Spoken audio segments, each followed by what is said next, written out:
PCC chief Mahesh Kumar కు కేంద్ర మంత్రి బండి సంజయ్ కౌంటర్ ఇచ్చారు. దొంగ ఓట్లు ఉంటే రాష్ట్రంలో మొత్తం ఎంపీ సీట్లు గెలిచేవాళ్లమన్నారు. ఓట్ చోరీ జరిగితే కర్ణాటక, తెలంగాణలో కాంగ్రెస్ పార్టీ ఎలా గెలిచిందని ప్రశ్నించారు.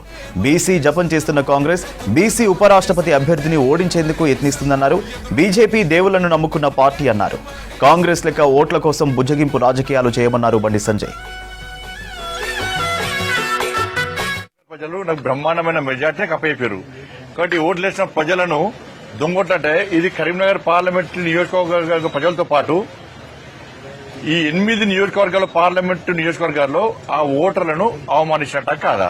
ఒక్కొక్క ఇంట్లో 10 ఓట్లు నేనేమంటానంటే సరే రేవంత్ రెడ్డి గారు స్పందించాలి, అసెంబ్లీ రద్దు చేయాలి, ఎన్నికల కమిషన్ లెటర్ రాయింది, రాసి మొత్తం పూర్తిగా ఒక్కొక్క ఇంట్లో డబుల్ ఓట్లుండి అన్ని తీసేయమని చెప్పి లెటర్ అయ్యింది.